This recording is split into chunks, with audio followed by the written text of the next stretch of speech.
E hoje eu quero tomar como ponto de partida da mensagem de hoje, Colossenses capítulo 3, versículos 9 e 10. O texto diz assim: não mintam uns aos outros, uma vez que vocês se despiram da velha natureza com as suas práticas e se revestiram da nova natureza, que se renova para o pleno conhecimento, segundo a imagem daquele que o criou. Bom, nós temos, em primeiro lugar, uma ordem sobre não mentir. Não mintam uns aos outros. Mas há um argumento que sustenta a razão pela qual eu e você não podemos mentir, né? E ele fala da experiência do novo nascimento, que envolve a regeneração, envolve mudança de natureza. Em 2 de Pedro, capítulo 1, verso 4, a Bíblia diz: para que vos torneis participantes da natureza divina. Novo nascimento não é apenas uma oportunidade de recomeço, é um recomeço com uma nova semente, com uma nova natureza, a natureza de Deus no nosso espírito. E quando ele usa a expressão, né, se despir da velha natureza, o original diz do velho homem, né? Muitas das traduções antigas vão dizer assim: despir-se do velho homem, revestir-se do novo homem. A Nova Almeida Atualizada, a versão que eu estou usando, ela não apenas traduziu, ela interpretou a declaração de Paulo. E a mudança de natureza, ela requer de mim e de você mudança de comportamento. Na semana passada nós vimos Pedro falando de gente que foi regenerada pela palavra da verdade, pela semente de Deus. E ele diz: agora vocês têm que abandonar a maledicência, um dos pecados da língua, e vocês têm que desejar o genuíno leite espiritual. Ele está falando de alimento da palavra, a fim de que cresçam para a salvação. Então, nesse processo entre a conversão e a santificação que a segue, eu e você precisamos apresentar mudança de conduta, mudança de comportamento. O Evangelho não é apenas um lugar, um ambiente que você encontrou em Deus, onde pode continuar com as mesmas práticas, com a diferença de que agora você tem perdão e que não há nenhuma condenação. Ele é uma proposta de mudança e de transformação, e nessa área, eu e você também precisamos nos sujeitar à ação de Deus e aquilo que Ele quer fazer na nossa vida. Curioso é que no verso 10, quando ele diz que nós nos revestimos do novo homem, da nova natureza, o apóstolo Paulo usa a expressão que se refaz para o pleno conhecimento, segundo a imagem daquele que o criou. Ou seja, a nova natureza precisa reproduzir e manifestar a natureza de Deus. Mas a palavra traduzida aqui, que se refaz, ela foi pouco utilizada no koineu, grego antigo, a língua em que foi escrito o Novo Testamento. Essa palavra traduzida refaz, de acordo com o léxico de Strong, é anakainu, e ela significa fazer crescer, renovar ou tornar novo. Aplicado também com a ideia de ser mudado para um novo tipo de vida oposto ao estado corrupto anterior. Mas a ideia aqui de se refaz fala não só do novo, mas fala de um novo que se aperfeiçoa, de um novo que melhora. Tanto que o sentido primário, inicial, é fazer crescer. Então, isso concorda com a ideia que o apóstolo Pedro apresenta. Nós precisamos, depois da regeneração, crescer para a salvação, né? Ou seja, a transformação, ela é progressiva, ela é gradual, ela não é instantânea, mas nós precisamos ser uma versão cada vez melhor, porque ela será cada vez mais parecida com o nosso Senhor. Quem está entendendo, diga amém. Então, algumas coisas que eu gostaria de trazer sobre o assunto da mentira. Em primeiro lugar, eu vou apresentar aqui como primeiro tópico o problema da mentira. Evidentemente, o que a gente está trabalhando cada domingo para cada uma dessas áreas é que cada uma delas é pecado, né? Mas a gente quer entender também alguns desdobramentos e consequências da gravidade desse pecado. Em segundo lugar, depois de falar do problema do pecado, eu quero falar de algumas implicações ou ramificações, desdobramentos no comportamento da mentira. Para só em terceiro e último lugar, como temos feito, falar sempre de um segundo pecado, e nós vamos abordar aqui a questão do falso testemunho. Então, começando pelo problema da mentira, né? A raiz, o ponto de partida de toda a problemática é que é pecado. Definição bíblica de pecado, 1 de João 3,4, transgressão da lei, né? E nós temos uma clara ordem apresentada aqui, e o que lemos em Colossenses é uma de várias, sobre não mentir. Agora, a mentira, ela não é apenas o pecado de violar a ordem de não mentir. Ela, na verdade, ela quebra um mandamento que é duplo. Porque a mesma Bíblia que manda não mentir, manda também que a gente fale a verdade. Aliás, em Efésios 4:25, o apóstolo Paulo diz: por isso, deixando a mentira, que cada um fale a verdade com o seu próximo, porque somos membros do mesmo corpo. Escrevendo aos Efésios, ele também fala sobre se despir do velho homem, se revestir do novo, e ele mostra que na prática isso envolve não apenas deixar de mentir, mas também falar a verdade. A mentira sempre, inevitavelmente colide com a verdade. Tanto que Tiago 4,14 diz: nem mintam contra a verdade, né? A mentira é uma violência contra a verdade. E por isso, não reflete esse caráter de Deus, essa nova natureza que precisa se manifestar e crescer em nós. Em Efésios capítulo 5, verso 1, a Bíblia diz que eu e você temos que ser imitadores de Deus como filhos amados. Como que eu e você podemos ser imitadores de Deus? Isso não envolve aqueles atributos que chamamos de incomunicáveis, né? Só Deus é um ser eterno, não só no sentido de não ter fim, mas não ter começo. Só Deus é onipotente, onisciente, né? Onipresente, e essas coisas nós não podemos imitar, né? Também não podemos imitar Deus criando outros pequenos universos à semelhança do que Ele fez. O que nós podemos imitar é comportamento, é o caráter. É isso que Deus espera de mim e de você. E quando falamos do caráter de Deus, me permite citar alguns textos bíblicos aqui. Números 23:19, Deus não é homem para que minta. 1 Samuel 15:29, a glória de Israel não mente. Tito capítulo 1, verso 2, o Deus que não pode mentir. Hebreus capítulo 6, verso 18, é impossível que Deus minta. Ou seja, no caráter de Deus não há espaço para mentir.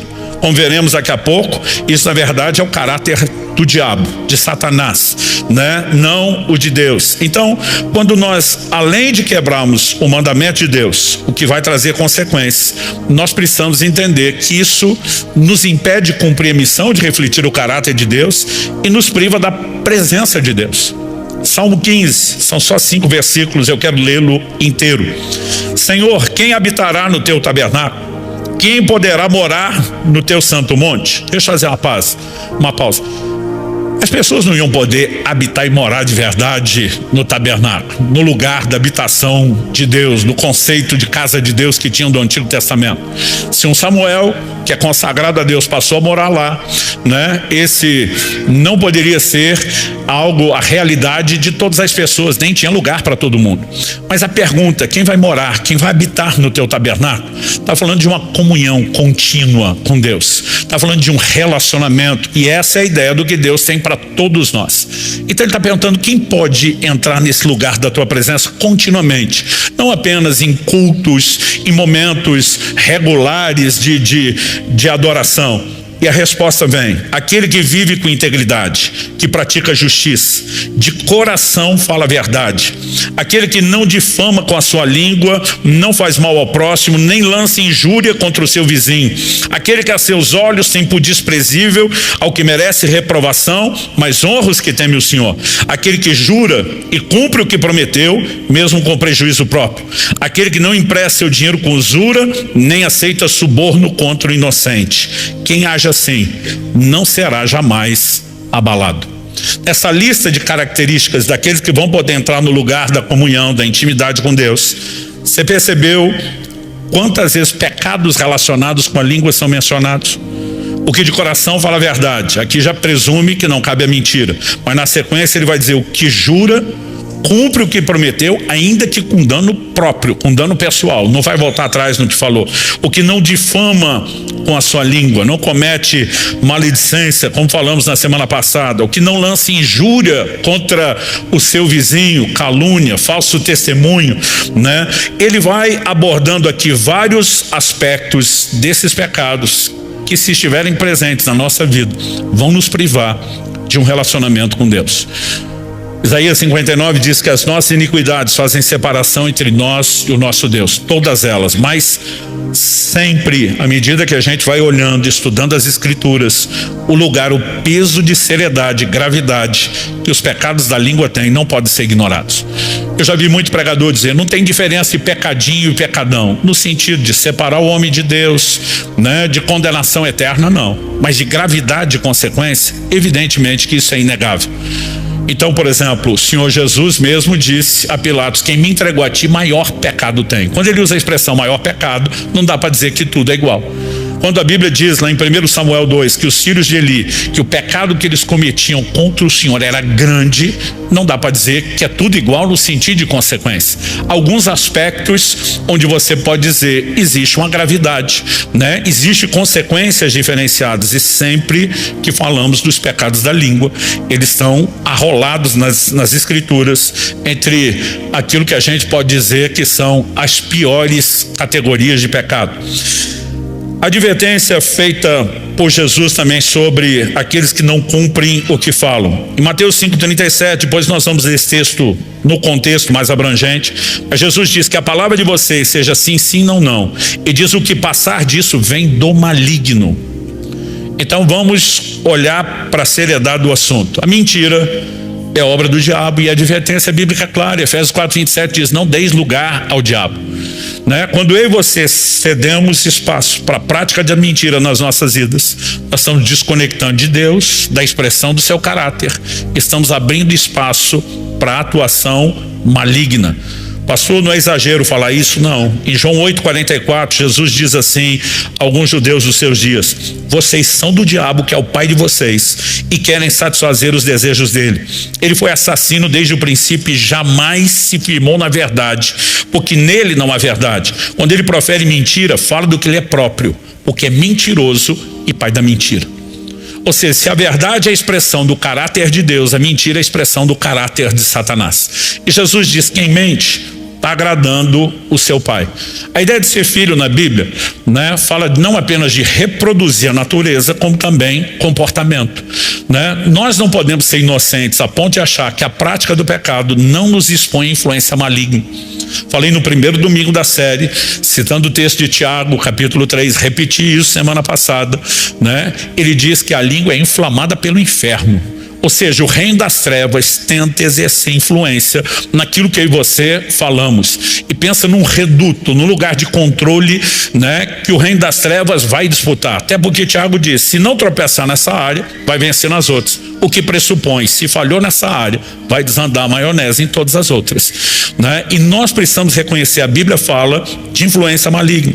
1 Reis, capítulo 22, nos mostra que nos dias de Acabe, ele está para sair à guerra. Ele reúne os profetas, que são todos, centenas deles, dizendo: pode ir à batalha, o Senhor está contigo, você vai vencer. O rei de Judá, que está junto com ele nessa campanha, está desconfiando daquilo tudo e diz: não tem nenhum outro profeta aqui que a gente possa consultar? Tem um, mas ele nunca fala o que eu quero ouvir. O rei de Judá, que era temente a Deus, diz: vamos chamar esse. E quando Micaías, o profeta Micaías, é chamado e chega, olha o que ele diz. Eu vou ler dos versos 19 ao 23 de 1 Reis 22. Micaías prosseguiu: portanto, ouça a palavra do Senhor. Viu o Senhor assentado no seu trono, e todo o exército do céu estava junto dele, à sua direita e à sua esquerda. Deixa eu fazer uma pausa. Todo o exército do céu, uma referência aos seres angelicais.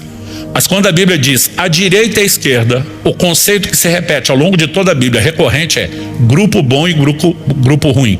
Quando Jesus fala do julgamento das nações, a Bíblia diz que ele vai colocar as ovelhas à direita, os cabritos para a esquerda. É sempre uma divisão que está sendo mencionada com propósito.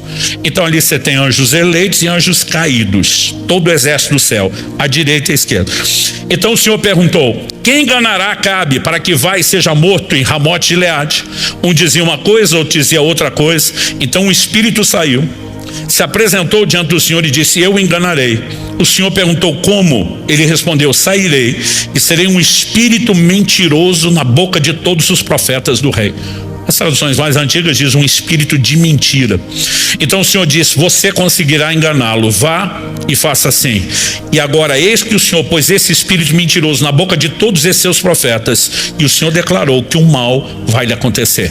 Aquela é a batalha onde Acabe finalmente é morto, é julgado por todos os seus pecados. Mas esse profeta tem uma visão clara e ele entende, né? Esse espírito de mentira, você pode ter certeza, não era do grupo dos bons, né? Mas Deus está expondo Acabe por todos os seus pecados, uma sentença, um juízo maligno. né? Nós precisamos entender isso. Quando Saul é sentenciado e julgado por Deus, a Bíblia diz: um espírito maligno da parte do Senhor. Não quer dizer que o espírito maligno é do time dos céus, mas com autorização, permissão divina, está podendo bagunçar a vida de Saul. Gente, se existe uma definição de um espírito de mentira, a pergunta a ser feita é: quando eu e você nos entregamos a essa prática, a quê? Espiritualmente falando, nós estamos nos abrindo e nos expondo. Qual tipo de influência? A Bíblia é clara sobre não dar lugar ao diabo. Além de tudo isso, que acredito já é grave o suficiente, nós temos a condenação anunciada aos mentirosos, que é exatamente a mesma anunciada aos assassinos, aos imorais, aos idólatras. Apocalipse 21:8 diz: quanto porém aos covardes, aos incrédulos, aos abomináveis, aos assassinos, aos imorais, aos feiticeiros, aos idólatras e a todos os mentirosos, a parte que lhes cabe será no lago que está queimando com fogo e enxofre, a saber, a segunda morte. De vez em quando a gente repreende um crente ou outro e fala: não, mas é a mentirinha branca. Eu digo: vai nessa. Eu digo: mas vai sabendo para onde você está indo e qual que é o seu final e qual que é o seu destino. Não há como tentar ignorar, tapar o sol com a pena. Mas pastor, no mesmo peso de um assassino, há motivos para isso. Um deles é o que Tiago nos diz lá no capítulo 2, versos 10 e 11, que a obediência à lei divina, ela não pode ser parcial. Não adianta obedecer numa área e tropeçar na outra. Tiago diz: pois quem guarda toda a lei, mas tropeça em um só ponto, se torna culpado de todos. Porque aquele que disse não cometa adultério também ordenou não mate. Ora, se você não comete adultério, porém mata, acaba sendo transgressor da lei. Vamos ampliar o que Tiago falou dentro da lógica dele. Aquele que disse não adultere, não mate, também disse não minta.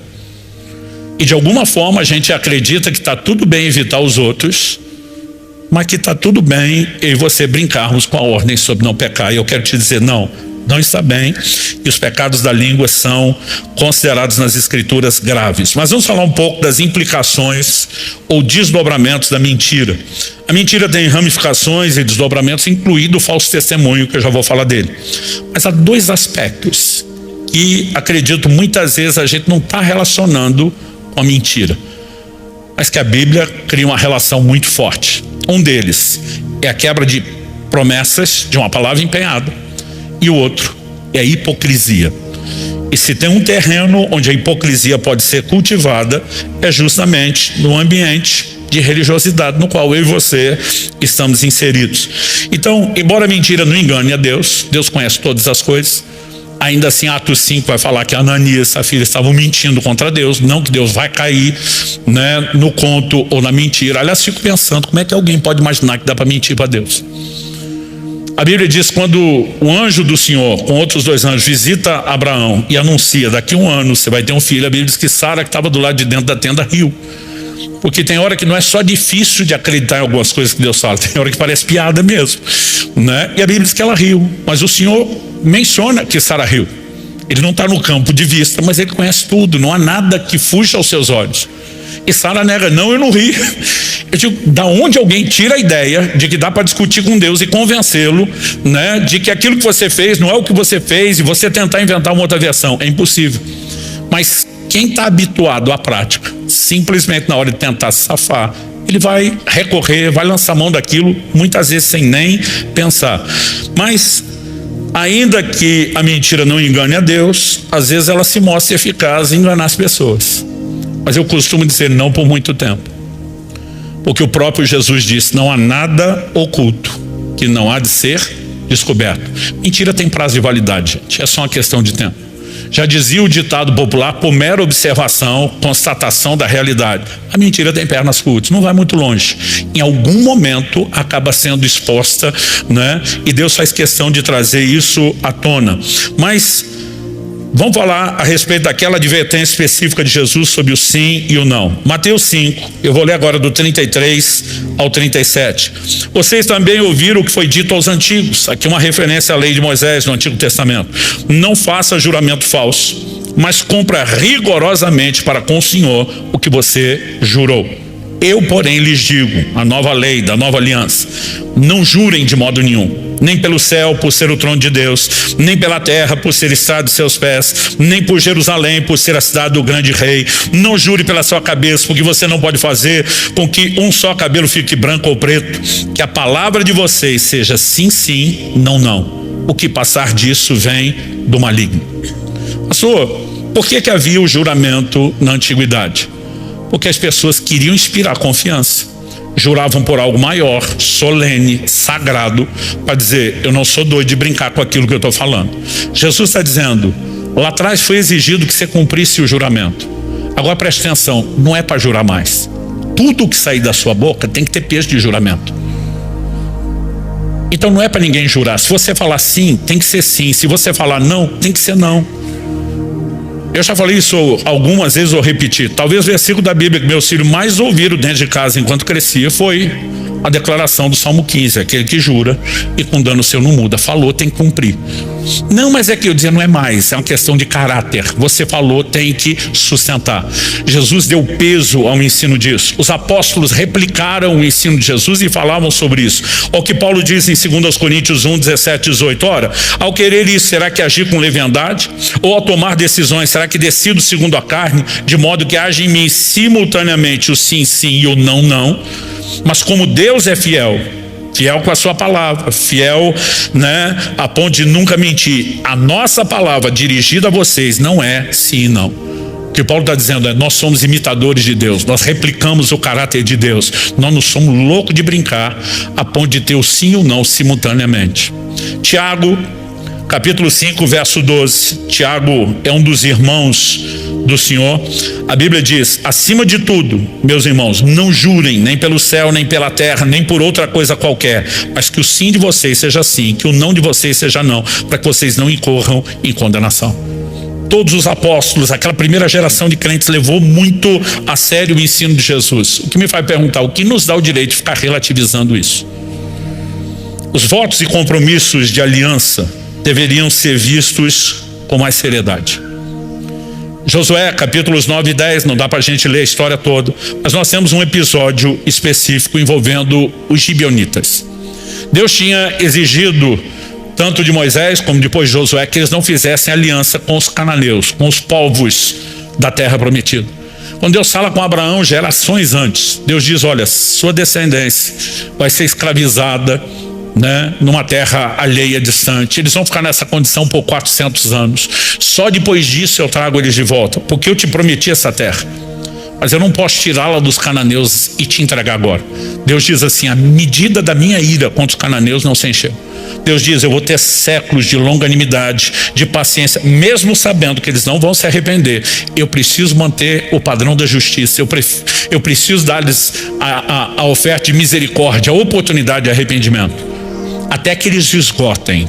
Deus diz, quando eles esgotarem a longanimidade, eu trago a sua descendência, eles vão ser meu instrumento de juízo sobre esses povos e eu entrego a terra deles a vocês. Então Deus disse, não faça aliança, porque era para exterminar aqueles povos, era para exercer juízo depois de muita longanimidade ofertada. Aí os gibeonitas estão percebendo, Deus está com os israelitas, estão vendo tudo que está acontecendo, desde a travessia do Jordão, né, a conquista de Jericó, e eles mandam um grupo de pessoas, se apresentam com uma história diferente. Eles mentiram. Nós viemos de uma terra longínqua, distante. Essas roupas velhas, quando nós saímos, eram novas, as sandálias também. Esse pão velho embolorado era fresco quando nós saímos de lá. Tipo, nós viemos de muito longe. E ouvimos falar de Deus de vocês, queremos fazer uma aliança. Eles ainda questionam, como é que nós vamos saber se a história de vocês é verdadeira? Não, nós estamos falando a verdade. A Bíblia diz que eles não consultaram o Senhor e fizeram uma aliança. 3 dias depois, eles descobrem que os gibeonitas eram vizinhos, eram um povo da terra de Canaã, não vieram de longe coisa nenhuma. E como é que descobriram? Porque os outros cananeus, sabendo que eles fizeram aliança com os israelitas, disseram, nós vamos guerrear contra eles. Eles se aliaram ao nosso inimigo que está chegando. E eles vão pedir ajuda. Vocês estão em aliança, tem que ajudar. Você acha que Josué pode dizer, não, vocês mentiram, não foi com vocês que nós fizemos uma aliança? Deus disse para Josué, devia ter me consultado antes para não cair na conversa. Agora vai ter que honrar a aliança firmada. E deixa eu te dizer, quando ele luta pela aliança, que nem deveria ter firmado, É o momento que ele vê sol parar. É o momento que ele vê Deus mandar granizo, pedra do céu em cima dos inimigos. Porque se tem algo que vai nos permitir ver Deus lutar do nosso lado, é quando nós vamos lutar por uma aliança feita. Séculos depois, Saul, o primeiro rei, a Bíblia diz, no zelo pelo Senhor, bem intencionado, porém na ignorância, começou a matar os gibeonitas na terra. Nos dias de Davi, o próximo rei, tem maldição sobre a terra, uma fome. A Bíblia diz que Davi vai consultar o Senhor. E Deus diz, essa maldição é por causa do sangue dos gibeonitas que Saul derramou. A aliança foi quebrada. Nós estamos falando de séculos depois. Deus está dizendo, vocês não têm direito de quebrar a aliança. E não tem forma de quebrá-la sem que haja consequência. Então agora me ouça com muita atenção. Mesmo no meio cristão, nós temos visto uma banalização dos votos do casamento que me assusta. Tem um monte de gente dizendo, não, mas disse que era uma coisa e eu descobri que era outra. Eu digo que você tinha que ter consultado ao Senhor antes de fazer aliança. Firmou aliança diante de Deus, lute por ela. Se você lutar por ela, vai ver Deus lutar do seu lado. Deus está disposto a fazer parar o sol, cair granizo, para te ajudar a lutar para que essa aliança funcione. Agora, se fez, honre. Se desonrar, saiba de uma coisa, vai estar debaixo de maldição e colher consequência.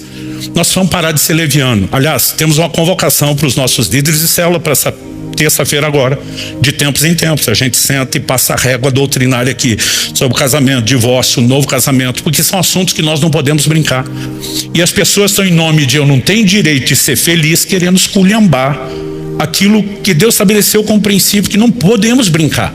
Então, a gente precisa entender o peso que essas coisas têm, né? Deus está dizendo, você não pode simplesmente fazer um compromisso e agora voltar as costas. Olha o que Deus diz em Jeremias 34:18. Farei com os homens que transgrediram a minha aliança e não cumpriram as palavras da aliança que fizeram diante de mim, o mesmo que eles fizeram com o bezerro que cortaram ao meio, para passarem entre as duas partes. Isso era um ritual de aliança de sangue que os povos antigos do Oriente praticavam. Quando Abraão entra em aliança com Deus, ele corta os animais, caminha entre as partes. Era uma maneira não só de derramar sangue, assumir um compromisso diante de Deus. Deus está dizendo, esses homens fizeram isso diante de mim e não honraram as palavras, vou fazer com eles o que eles fizeram com o animal. Traduzindo, Deus está dizendo, vou te rachar no meio, vou acabar com a sua raça, porque não dá para simplesmente você entrar num lugar de compromisso. E aliança é o que Deus considera, você fez isso diante de mim.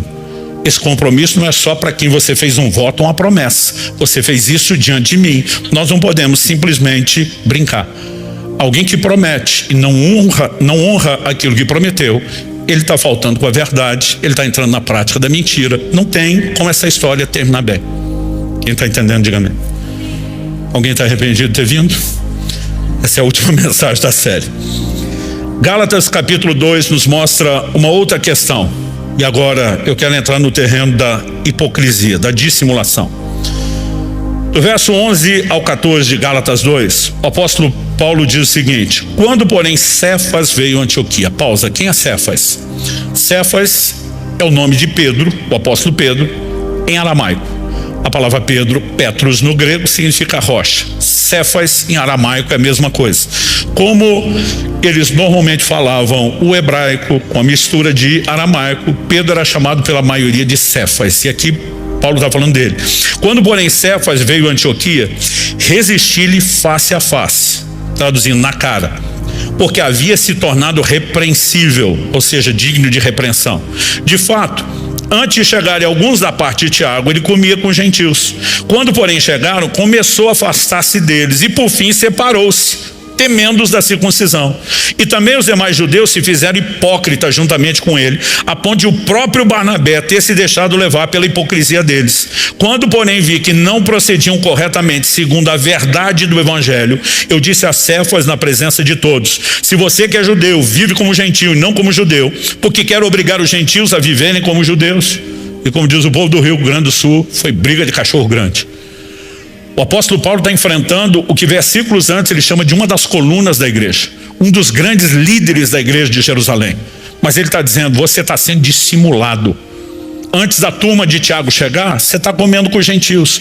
O apóstolo Pedro, em Atos 10, é um dos primeiros até a revelação de que o plano de Deus não se limitava à linhagem natural de Abraão, mas incluía os gentios. Ele foi instrumento de Deus para abrir a porta da salvação aos gentios. E está lá em Antioquia.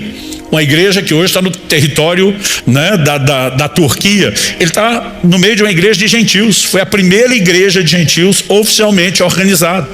A Bíblia diz que os apóstolos enviaram Barnabé para cuidar da igreja. Ou seja, Barnabé é o pastor oficial da igreja. Se foi enviado pela igreja de Jerusalém para cuidar dos gentios, por que Barnabé está entrando agora na DP de que eu tenho que ficar longe dessa turma, das próprias ovelhas do rebanho? Mas a Bíblia diz que chegaram alguns da parte de Tiago. Se alguns da parte de Tiago são os discípulos. Tiago passou a ter uma liderança muito forte, né? Aliás, Tiago tinha um estilo muito firme. Eu brinco com as pessoas, quer ser exortado, vai ler a epístola de Tiago. Ele bate com força, é cotovelado, é ajoelhado, ele chega junto, né? A tradição diz que Tiago tinha joelhos como cascos de camelo, do tempo que gastava ajoelhado em oração horas diariamente, principalmente no Monte das Oliveiras. Era sério com Deus, mas era firme na forma de lidar. Tinha um posicionamento, tinha autoridade. Quando a turma de Tiago chega, imagina Pedro botando a mão na cabeça pensando, deu ruim. Porque o texto diz, eram os da circuncisão, que tinham muita dificuldade de lidar com os gentios convertidos. Então Pedro, talvez bem intencionado, pensa, é melhor não ficar criando conflito. E a Bíblia diz que ele vai se afastando a ponto de se separar totalmente dos judeus e fingir que nunca teve nenhum contato com eles. Eles criam argumentos tão convincentes entre eles que Barnabé, Paulo diz, a ponto do próprio Barnabé, que era o pastor do povo, se separar também para evitar conflito. Paulo diz, não deixei barato. Quando vi que se apartavam da verdade do evangelho, presta atenção, no reino de Deus não tem tom de cinza, ou é branco ou é preto. Essa coisa de tentar mesclar, misturar, adaptar, né? São distorções da verdade. Pedro vai de você que é judeu, vive como gentil, e agora vai entrar na onda dessa turma da parte de Tiago que quer fazer os gentios viver como judeu. Ele confronta eles. Então presta atenção, hipocrisia apresentada na Bíblia como mentira. 1 João 4,20 diz, se alguém disser amo a Deus, mas odiar seu irmão, esse é mentiroso. Pois quem não ama seu irmão a quem vê, não pode amar a Deus a quem não vê. Então a Bíblia está dizendo, quando você tem uma conduta de religiosidade, um discurso, e você dissimula agindo diferente do discurso que você sustenta, você é mentiroso. Hipocrisia é apresentada na Escritura como mentira. Agora, gente, nós não estamos falando de uma pessoa qualquer. Nós estamos falando dos maiores líderes da história da igreja, que era Pedro. Nós estamos falando de um camarada que foi chamado pelo próprio Paulo de uma das colunas da igreja. Então, se gente como Pedro, do calibre espiritual dele, está sujeito a escorregar e relativizar nessa área, eu lhe faço a pergunta meramente retórica, com conclusão óbvia. E nós? Se aqui eu e você estamos tão isentos disso? É lógico que não. A gente tem que abrir o olho, a gente tem que prestar atenção, a gente tem que vigiar. A mentira não pode ter nenhuma justificativa para entrar na minha e na sua vida. Pastor, mas nem para ganhar um dinheirinho? Provérbios 21,6 diz, fazer fortuna por meio da mentira é vaidade e armadilha mortal. Vai cobrar a sua conta. Eu e você precisamos aprender a mensurar o ganho real. O ganho real não é o lucro imediato que você pode ter, seguido de perda posterior. É o sorriso no rosto do nosso Senhor. É refletir o caráter de Deus. É manifestar isso na nossa vida. É construir valores sem ficar dando desculpas. Porque é muito fácil eu e você tentarmos inventar justificativas que aplacam a nossa consciência. Kelly sempre conta uma história do Israel, nosso filho, que um dia chegou em casa e ele estava aborrecido. A professora deu uma atividade, ela não conferiu o caderno dos alunos, mas ela só perguntou publicamente, alguém não fez? Meu filho, constrangido por tudo que foi ensinado, levantou a mão e falou, eu não fiz. Ela falou, ponto negativo para você. Ele ficou olhando para todos os amigos que não fizeram, ninguém falou nada, ela não conferiu de ninguém. E ele chegou em casa revoltado. Ele falou, mãe, falar a verdade não compensa, a gente é punido. Minha esposa olhou para ele e falou, não senhor, você foi punido porque não fez o que tinha que fazer. E falar a verdade era mais do que obrigação. Já errou em não fazer, ainda queria errar da outra forma. Porque é muito fácil você tentar criar situações para dizer, não, falar a verdade é prejudicial. Muitas vezes a gente pode até ser prejudicado por ter falado a verdade, porque já fizemos algo errado. E é melhor não continuar errando. Mas se a gente não cuidar, a nossa mente tem uma capacidade de ceder um engano, e o pai da mentira também é o maior mestre do engano. Eu e você precisamos ser cautelosos. Não deve ter espaço na nossa vida para mentira. Quem está entendendo, diga amém. Aliás, eu digo mais, Provérbios 13:5 diz, o justo odeia a mentira, Ou seja, a gente não deve apenas evitar a prática. A gente tem que tratar isso como algo intolerável, profano. Não pode estar na nossa vida. Terceiro e último lugar, vamos falar da questão do falso testemunho, que é o nono dos 10 mandamentos, do decálogo que Deus, por meio de Moisés, deu à nação de Israel. Êxodo 20:16 diz: não dê falso testemunho contra o seu próximo. É o nono mandamento. Pastor, qual a diferença entre a mentira e o falso testemunho? O falso testemunho não é mentira? Também. Mas ele não é apenas mentira.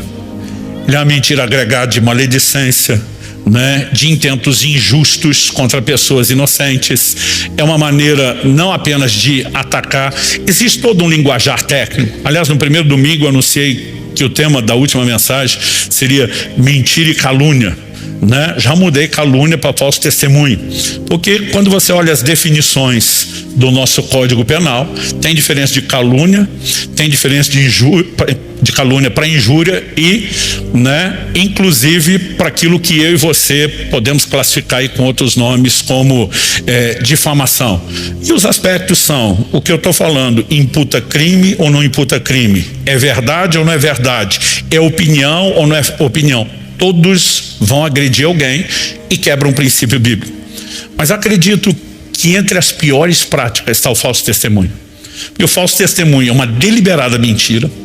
Ele viola todos os princípios da justiça, porque atribui culpa a alguém que você sabe que é inocente, e você não, hipoteticamente, a pessoa que faz isso só o faz para tentar lucrar com a situação. Quando você olha o combo de princípios sendo quebrados, é uma ampliação da mentira, né? Alguns, na cabeça deles, pensam assim: não, mentir apenas para me safar, não quero fazer mal para ninguém, só estou tentando diminuir minha consequência. Mas aqueles que mentem intencionalmente para prejudicar as pessoas e agravam ainda mais o seu pecado. Então o falso testemunho, ele fere pessoas, não apenas na honra, na integridade, nas emoções. Ninguém quer ser vítima de falso testemunho, de calúnia, né, de injúria. Provérbios 25, 18 e 19 diz: martelo, espada e flecha aguda é o que levanta falso testemunho contra o seu próximo. Todas as coisas que ferem e machucam. Na sequência, o verso 19 diz: como dente quebrado e pé sem firmeza, assim a confiança numa pessoa desleal em tempo de angústia. Ou seja, de novo, a Bíblia apresenta esse tipo de comportamento, quando fala da pessoa desleal, como um desvio de caráter. Nós também precisamos entender, gente, que falso testemunho não é veredito. Quando você olha para o próprio Jesus, né? Aliás, eu reparei bastante lendo os evangelhos, não só os evangelhos, mas na leitura bíblica que eu gosto de fazer durante esse tempo de jejum e oração. Quando preparava essas mensagens, fiquei de olho em quase tudo que a Bíblia dizia, né, sobre os pecados da língua. Mas também me chamou muito a atenção o quanto Jesus foi alvo de maledicência, né, de calúnia, de injúria, de difamação. É uma coisa assustadora o volume de registros que nós temos das pessoas falando contra Jesus. Mateus 26, 59 e 60 diz assim: os principais sacerdotes e todo o sinédrio procuravam algum testemunho falso contra Jesus, a fim de o condenar à morte, e não acharam, apesar de terem sido apresentadas muitas testemunhas falsas.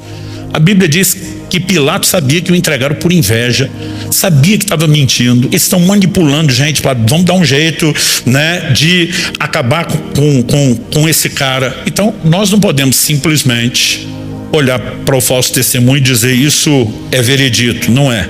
E caso se torne veredito em um tribunal humano, porque há exemplos bíblicos de falsas testemunhas se reuniram. No Antigo Testamento, Deus dizia que toda a questão seria decidida pela boca de 2 ou 3 testemunhas. É por isso que ele advertia muito contra o falso testemunho, falava contra as consequências que teriam aqueles que fizessem essa prática. Mas você vai ter casos como o rei Acabe, que queria comprar uma terra anexa, né? A Bíblia diz que o dono não queria vender, e Jezabel manda a carta para os anciãos da cidade: contratem os homens levianos, bote eles como testemunha, né, para que esse homem seja morto, porque eu vou me apossar do campo, já que ele não quer vender. E a Bíblia diz que fizeram isso. Mas os profetas vão anunciar: o sangue desse homem está nas tuas mãos, somaram-se a todos os seus pecados, vocês vão ser julgados. Então, pode até se tornar veredito num tribunal humano, mas um dia todos nós vamos estar diante de Deus. Jesus diz que nós vamos dar conta de cada palavra inútil que dissemos. Palavra inútil envolve murmuração, né? Palavra inútil envolve os insultos e um linguajar sujo. Palavra inútil envolve maledicência, envolve fofoca, mexerico, envolve mentira, envolve falso testemunho. Haverá prestação de contas, né? Agora, como que Deus tratava a seriedade do assunto aqui na terra? Deuteronômio 19, 16 a 21 diz: quando se levantar testemunha falsa contra alguém para o acusar de alguma transgressão, então os dois homens tiveram a demanda se apresentarão diante do Senhor. Essa frase diante do Senhor aqui é importante. Diante dos sacerdotes e dos juízes que houver naqueles dias. Os juízes examinarão o caso com cuidado. Se puder, repita comigo: examinar com cuidado.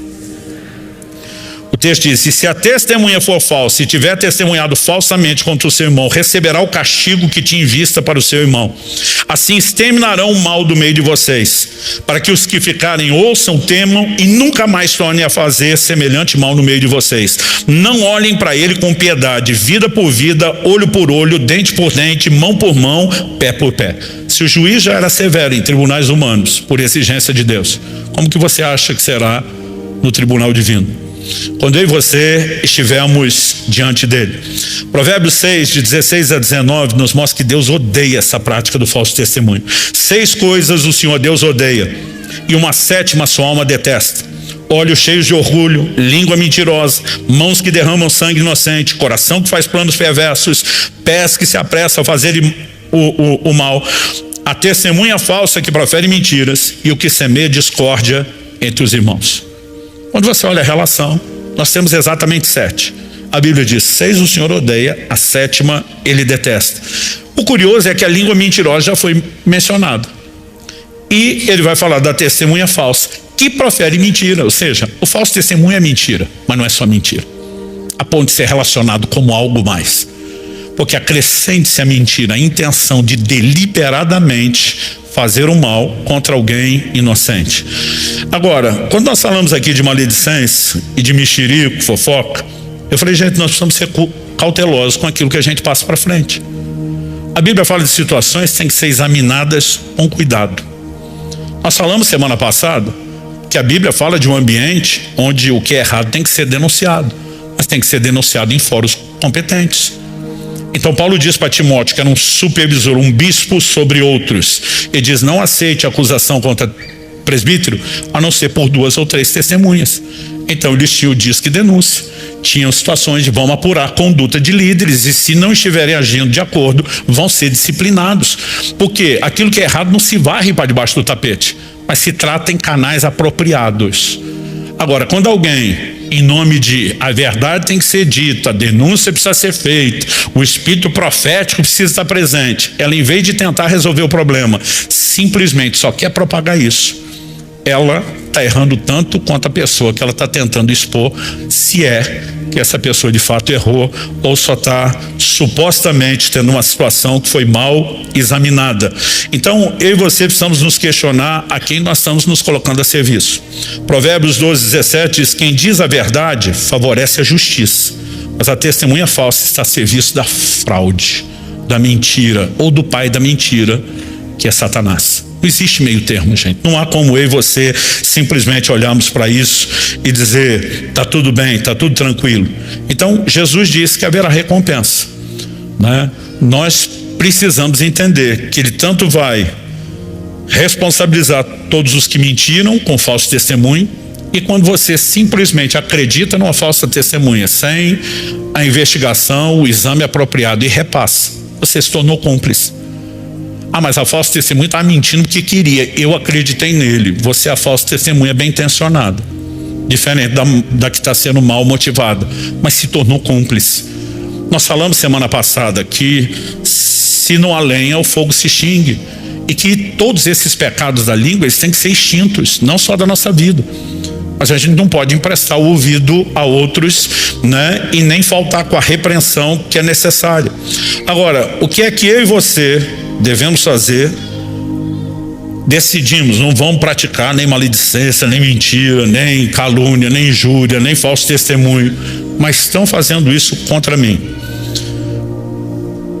contra você. O que é que eu e você deveríamos fazer? Jesus nos ensinou de duas maneiras. Em primeiro lugar, eu falei isso semana passada, pelo exemplo. 1 de Pedro 2,21 diz que ele nos deixou exemplo de sofrimento para que a gente siga os seus passos, suas pegadas. Que sofrimento? Eu e você não vamos morrer para salvar o mundo. Não é esse sofrimento que a Bíblia está dizendo. A Bíblia vai explicar qual. Ele, quando injuriado, né, ou difamado, não retribuía com injúria, né? Quando difamado, não fazia o mesmo, mas se entregava àquele que julga retamente. Um dia Deus vai expor toda mentira. E aí você precisamos nos entregar a Ele. O erro dos outros não justifica o nosso. A maledicência dos outros não justifica a nossa, né? O falso testemunho de outros contra nós não nos dá o direito de nos rebaixar ao nível de velha criatura, né? De influência do pai da mentira que eles estão tendo. Nós precisamos nos entregar a um juiz. Jesus nos ensinou isso, por exemplo. Mas ele também nos ensinou por orientação específica. Mateus 5, 11 e 12. Bem-aventurados são vocês quando por minha causa os insultarem, os perseguirem, mentindo, disserem todo mal contra vocês. Alegrem-se e exultem, porque é grande a sua recompensa nos céus. Pois assim perseguiram os profetas que viveram antes de vocês. Jesus nos chama a um posicionamento de alegria. Fala sério. Eu lembro quando meu filho Israel começou o período de corte, de romance oficial com a Priscila, que é filha do meu pastor Wade. E um dia, né, eles fizeram um post, estavam juntos, mal se tocaram na foto, estavam juntos na casa de oração lá nos Estados Unidos. A gente não deixava esses dois ficar sozinhos, até pela questão do bom testemunho que precisam dar, não só por controle. Havia todo um zelo. Alguém entra na foto que a Priscila postou e começa a esculhambar. Se fosse um de nós, já estava em disciplina. Mas os filhos dos poderosos podem fazer o que quer. Pensa na treta, confusão. Aí os que estão querendo ajudar entram para defender, o negócio só piora. Quando aquele viu o que estava acontecendo, ligou para Priscila, falou: Priscila, você viu o tumulto que está no post? Ela falou assim: eu vi, você não vai deletar? Ela falou: eles devem ter o direito de falar o que eles acham e pensam. A Kelly falou assim: seus pais estão sabendo, para tipo assim, será que eles não vão dar o mesmo conselho que a gente, para pelo menos você deletar esses comentários e evitar que a confusão continue, né? Falei: não, a gente já conversou. Foi ela que falou com os pais ou foi você, meu amor? Foi ela. E inclusive na hora eles estavam em viagem, estavam num hotel, e eles me disseram o que eles fizeram. Eles deram a mão e começaram a pular, dançar e fazer festa diante de Deus. A Kelly falou para mim: nós não somos crentes. Nós estamos aqui doidos para abafar a confusão e evitar que o mal, mas a gente não conseguiu, né, se alegrar. Não é a resposta natural humana. Normalmente que nós vamos ter indignação. Indignação vem do fruto de que nós damos valor à integridade, sim, mas vem também de muito orgulho que nós temos da nossa própria integridade.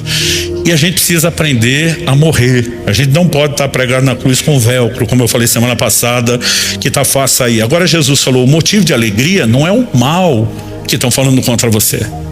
É saber que se você é inocente e não jogou o jogo, você vai ser galardoado e recompensado por Deus. Mas é saber também, quem está falando mal, você não precisa se defender. Um dia haverá juízo, tudo será exposto. E doido é aquele que acha que pode inventar uma história diferente, mesmo sabendo que um dia vai estar diante daquele que conhece todas as coisas, né? Então nós precisamos ser claro isso no coração. Haverá recompensa para quem mente, para quem dá falso testemunho, mas também as vítimas que não se defenderem e a semelhança de Jesus se entregaram ao que julga retamente, serão julgadas e defendidas por Deus. Basta eu e você mantermos a consciência limpa. Paulo diz em Gálatas 1:20: ora, a respeito do que estou escrevendo a vocês, afirmo diante de Deus que não estou mentindo, né? Paulo está dizendo: eu envolvo o nome do Senhor, o justo juiz, aquele que conhece todas as coisas. É para Ele que eu vou prestar conta. Eu não sou louco de brincar com Ele. Quer confiar? Confie. Não quer? O problema é de vocês. Mas o importante é que eu e você estejamos com a consciência tranquila. Para encerrar, eu quero só destacar um pouquinho mais a gravidade desse pecado, do falso testemunho. Através do profeta Jeremias, Deus diz, Jeremias 6:28, todos, está falando da nação de Israel, todos são mais do que rebeldes e andam espalhando calúnias. Deus diz, eles não são só rebeldes, estão em outro nível. O rebelde está aqui. Eles conseguiram ganhar dos rebeldes. Eles espalham calúnias. Gente, rebeldia já não é algo que você possa olhar e dizer é simples. 1 Samuel 15, 23, o profeta Samuel diz da parte de Deus para Saul que a rebelião é com pecado de feitiçaria. Então o cara está no nível rebeldia, já está igualado ao feiticeiro, aos olhos de Deus. Agora, quem é mais do que rebelde, está pior que o feiticeiro. E Deus diz, o que espalha calúnias é mais do que rebelde. Nós não podemos simplesmente ignorar isso.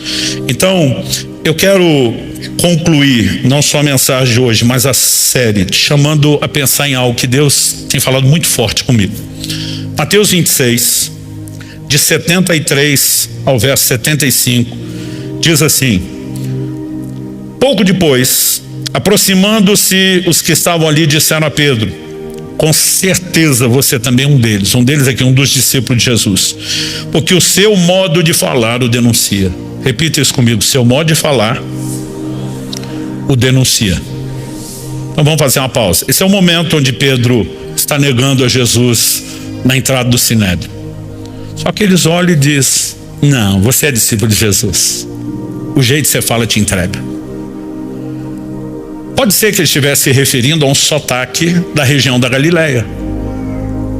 Pode ser que eles tinham reconhecido algo mais naquela conversa. Não, você está falando, entrega quem você é. Você é discípulo dele. Pedro, que quer insistir na mentira, em negar a Jesus, o texto diz assim: então ele começou a praguejar e a jurar: não conheço esse homem. Basicamente é: vocês acham que eu estou falando como um discípulo dele?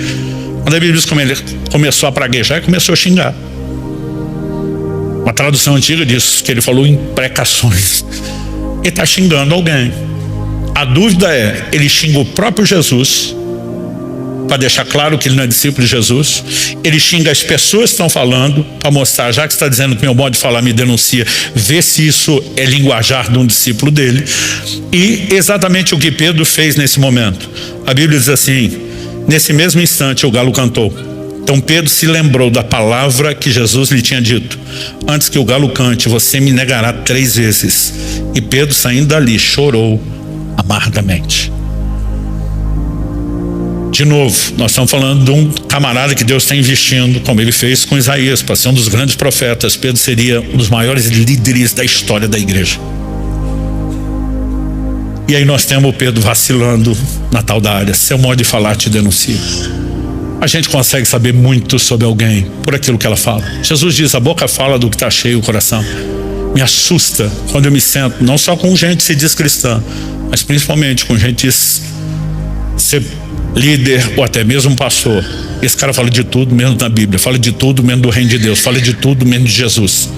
Eu fico me perguntando o que está enchendo o coração dessa pessoa. Mas a maneira como falamos não só transborda o que está dentro, mas o palavreado nos expõe, nos denuncia. As pessoas podem saber que somos discípulos de Jesus, ou podem se convencer que nós não somos, pela maneira de falar.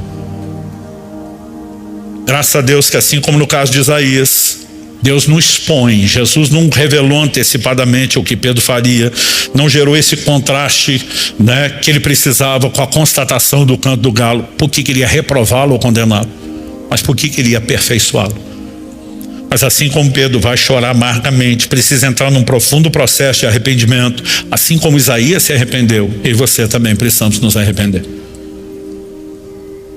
E nós não podemos ignorar, termino com isso, que os pecados da língua, todos eles que mencionamos aqui, eles trazem condenação. Primeiro domingo eu falei de murmuração e insultos. O que a Bíblia fala sobre isso? 1 Coríntios 10:10. Não fiquem murmurando como alguns deles murmuraram e foram destruídos pelo exterminador. Nunca vi um crente que murmura prosperar em área nenhuma. Ele só sofre perda e revés. Em relação aos insultos, Efésios 4:29 diz: não saia da boca de vocês nenhuma palavra suja, unicamente a que for boa para edificação, conforme a necessidade, transmita graça aos que ouvem. Alguns versículos à frente, Efésios 5, 6 e 7. Não se deixe enganar com palavras vazias, porque a ira de Deus vem sobre os filhos da desobediência por causa dessas coisas. Na lista, o palavreado sujo. Portanto, não participem daquilo que eles fazem. Todos esses pecados vão trazer consequência e condenação. Maledicência e fofoca, que falamos na semana passada. Tiago 5:9 diz: irmãos, não se queixem uns dos outros, para que vocês não sejam julgados. eis que o juiz está às portas. Está falando da volta iminente de Nosso Senhor. Em relação à fofoca, nós mencionamos semana passada Levítico 19, 16, 17. No 16 a Escritura diz: não ande como mexeriqueiro no meio do povo, nem atente contra a vida do seu próximo. No 17, mas repreenda-o e não incorra em pecado por causa dele. Está falando de gente que está pecando não é com a boca, é com o ouvido. Porque está se associando a quem está pecando com a língua e está pecando por cumplicidade. Em relação ao que falamos hoje, mentira e falso testemunho, Tiago 5,12, acima de tudo, meus irmãos, não jurem nem pelo céu, nem pela terra, nem por outra coisa qualquer, mas que o sim de vocês seja sim, que o não de vocês seja não. Eu li esse texto, mas vou enfatizar agora, para que vocês não incorram em condenação. E quando falamos do falso testemunho, Provérbios 19:5, a falsa testemunha não ficará impune, o que profere mentiras não escapará. Não há como insistir nessas práticas e não colher os frutos. Mas Pedro se arrependeu e pôde mudar o jogo. Assim como Isaías se arrependeu e pôde mudar o jogo. Assim como eu e você precisamos nos arrepender. Porque se gente do calibre de Isaías e Pedro escorregava nessa área, a pergunta não é se eu e você escorregamos, é o quanto nós temos que arrumar em quantos desses pecados. Mas nesse processo, Deus não quer apenas nos levar ao perdão, mas, como eu falei anteriormente, nos conduzir à santificação. Pastor, o que fazer agora? Como que eu ajo com tudo aquilo que a gente aprendeu aqui? Em primeiro lugar, evite a mentira e o falso testemunho, como os outros pecados da língua, a partir de agora. Segundo, fale a verdade, não só a partir de agora. Talvez até sobre mentiras que já foram contadas e que você talvez precise consertar. Encha-se da palavra. Se tem algo que repetidas vezes é chamado na Escritura de a verdade, é a palavra de Deus.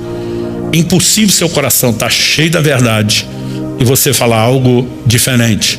Nós vimos que há uma ordem para que o cristão se encha da palavra e uma justificativa. Jesus diz em Mateus 12:34 que a boca fala do que está cheio o coração. Mas como falamos a cada domingo, nós precisamos orar por cada área onde precisamos de mudança e transformação. Jesus nos ensinou vigiar e orar para que não caiam em tentação.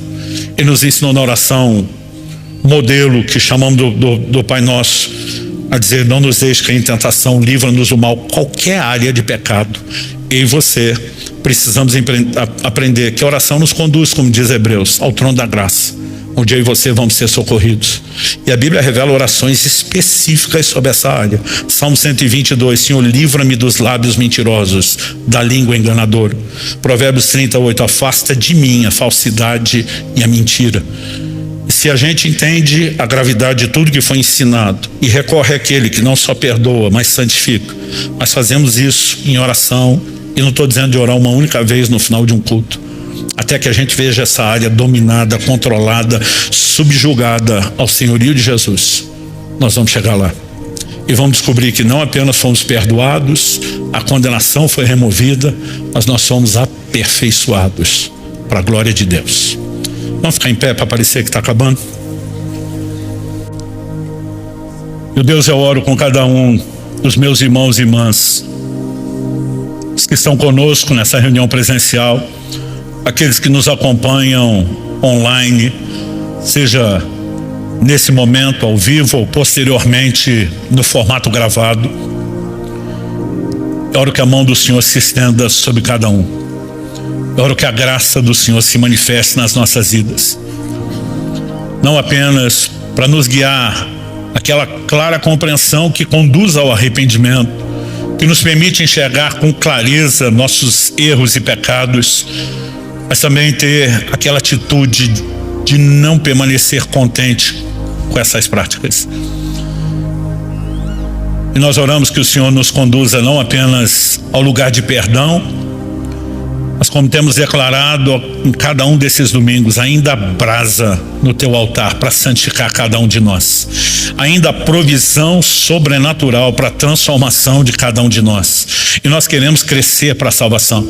Nós queremos agir de maneira coerente com a nova natureza que está em nós.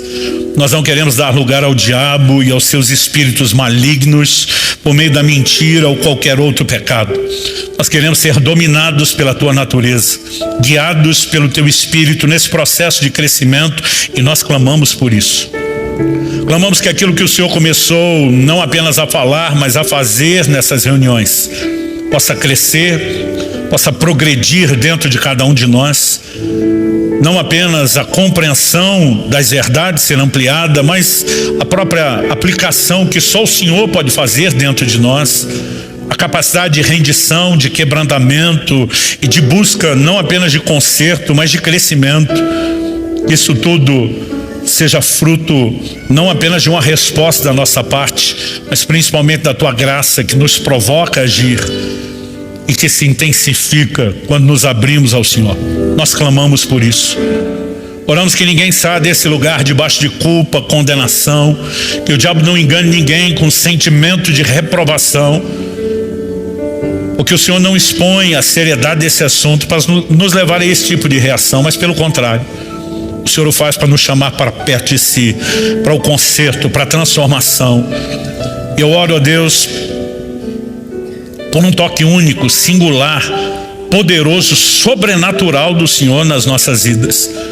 Nós oramos por um novo tempo, onde haja não só uma nova maturidade na compreensão, como também na implementação desses princípios de forma prática. Ajuda-nos, Senhor, não apenas a romper e a vencer nessas áreas, mas também ajuda-nos a ajudarmos uns aos outros, a estendermos a mão, a também confrontarmos em amor aqueles que à nossa volta ainda tropeçam, e que possamos exercer essa ajuda mútua no crescimento na fé, naquele tipo de conduta que te honra, te exalta e te glorifica. Nós oramos em nome de Jesus. Abençoamos cada um deles e declaramos que haverá rompimento, haverá crescimento espiritual, haverá avanço e progresso nessas áreas, em nome de Jesus e para a glória de Deus. Se você crê e concorda, diga amém. Se você recebe essas palavras, diga eu recebo em nome de Jesus.